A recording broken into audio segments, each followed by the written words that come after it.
Right now, India's military drone market is going through a massive historic shift. And today, we're going to dive into the exact intelligence you need to navigate it. Look, in this explainer, we're not just geeking out over military hardware. We are unpacking a huge strategic pivot. So whether you're an investor, an aerospace engineer, or a business strategist looking for your next big move, consider this your complete dossier. Let's just jump right in. Here's a quick look at our strategic docket for today. We'll start with the spark of Operation Sindoor, move into the massive $4 billion market opportunity, map out the competitive battlefield, look at the three-phase roadmap, and cap it all off with your CEO command directive. Okay, part one, the spark of Operation Sindoor. Operation Sindoor was an absolute turning point for this space. You see, this wasn't some highly controlled test range. It was a live, high-stakes environment that proved beyond a shadow of a doubt that domestic tech is lethal and viable.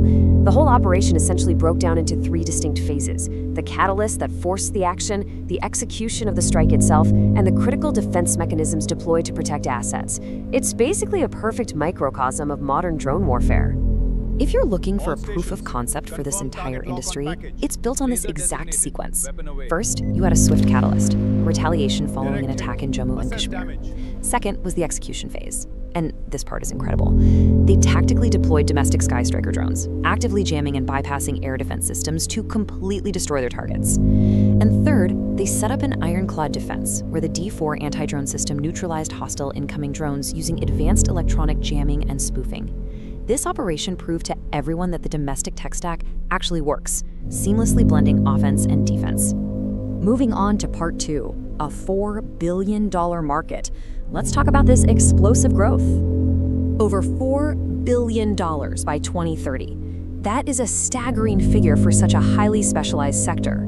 And what's really crucial to understand here is that this kind of cash isn't coming from hobbyists or commercial delivery services. No, this is driven heavily by massive defense procurement. Government defense spending is the primary growth engine here, effectively taking what was once just a strict military necessity and transforming it into an explosive commercial opportunity. To put that into perspective, we're looking at a market sitting at a $1.5 billion baseline right now in 2024, and it's projected to grow at an incredible 17.9% compound annual growth rate. In the aerospace and defense sector, a CAGR approaching 18% is literally off the charts. It tells us we're looking at a rapid, hungry market that is aggressively seeking out suppliers who can actually deliver at scale. But here's the catch, and really the critical power imbalance that makes this opportunity so huge. Historically, India accounted for a massive 22.5% of all global UAV imports. They relied heavily on partners like Israel, making them the world's largest importer. Yet, on the flip side, they currently hold a negligible 3.8% share of global military drone production. It's massive consumption, but barely any production. That massive gap? That is exactly the space you'd be trying to capture. So, let's get into part three, mapping the competitive battlefield. The manufacturing ecosystem in India is pretty neatly divided into two very different camps. On one hand, you've got the massive public sector anchors, giants like HALE, Bharat Dynamics, and BEL. They have established infrastructure and these incredibly heavy, long-term defense contracts. Then, on the other hand, you have the private sector innovators, names like Adani, Tata, and IdeaForge. If you're stepping into this market, you have to figure out how to maneuver between notoriously slow-moving bureaucratic giants and scrappy, rapid-fire private companies that are moving at absolute light speed. Now, the architectural blueprint of the actual tech stack covers three main pillars. First, offensive and deep strike capabilities, which features absolute powerhouses like the stealth Ghatak UCAVs. Then you've got next-gen surveillance and deployment, utilizing advanced platforms like the Archer NG and those really cutting-edge high-altitude swarms. And finally, countermeasures and air defense, which includes AI-powered marvels like Indradjal and the D4 jamming system. The takeaway here? You can't just build a generic drone, you have to slot directly into one of these highly specialized verticals. Let's pause for a second and be completely realistic, though. Despite the proven lethality and those wild financial projections, a quick strategic diagnostic reveals some severe threats to survival in this space. Remember that 3.8% global share? It's almost non-existent. You're fighting a deeply ingrained historical reliance on foreign imports. Plus, you're going head-to-head with entrenched global dominators from the US, Russia, and China, countries with multi-billion-dollar R&D modes. Add in the constant threat of geopolitical supply chain shocks impacting your components, and well, you've got an absolute minefield to navigate. Which brings us to part 4, the 3-phase strategic roadmap to global export parity. The whole point of this roadmap is making the massive leap from merely fulfilling domestic defense quotas to eventually challenging for international market dominance. It's a calculated upward trajectory designed to systematically strip away foreign dependencies and build independent exportable power. You can't just skip straight to the end. This progression is mandatory. So here is exactly how that progression works. Phase 1 is import substitution. Basically, stop buying from abroad and start scaling domestic manufacturing of systems like the Archer NG just to fill immediate local needs. Phase 2 is technological leapfrogging.